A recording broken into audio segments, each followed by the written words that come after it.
നമുക്ക് പെട്രോൾ പമ്പിൽ വന്നാൽ സ്വന്തമായിട്ട് എയർ അടിക്കാൻ പറ്റുമോ? പറ്റും. അതെങ്ങനെയാണ്? ആദ്യം ഇത് ഓൺ ആക്കണം. സ്വിച്ച് ഓൺ ആക്കണം അല്ലേ?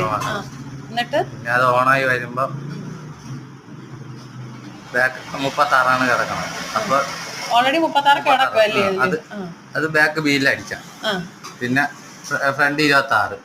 ബൈക്കിന് മാത്രമാണോ കാറിനാണോ? കാറിന് 38, ബാക്ക് 39. എന്നിട്ട് നമുക്ക് നൈട്രജൻ ആണ് ആവശ്യമെങ്കിൽ എന്ത് ചെയ്യണം? നൈട്രജൻ ആണ് ഈ സ്വിച്ച് ഇടണം.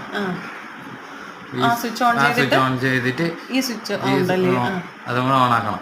പിന്നെ എടുത്ത് ഇത് ലെവൽ തന്നെയല്ലേ? നൈട്രജൻ ആണെങ്കിൽ ഫ്രണ്ടും ബാക്കും ഇത് ലെവൽ തന്നെ അടിക്കാനുള്ളത്.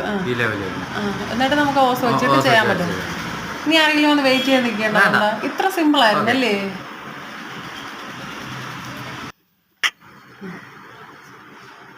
ഇതാണ് പെട്രോൾ പമ്പിലുള്ള എയർ ഫിൽറ്റർ. ഇനി നമ്മൾ വെറുതെ ഷോപ്പുകളിൽ പോയിട്ട് 20 രൂപ കൊടുക്കേണ്ടതുണ്ടോ? ഇല്ല, എല്ലാ പെട്രോൾ പമ്പിലും ഉണ്ടല്ലോ. ഇന്ത്യൻ ഓയിലിന്റെ ആണെങ്കിൽ പ്രത്യേകിച്ച് ഒന്നുമില്ല.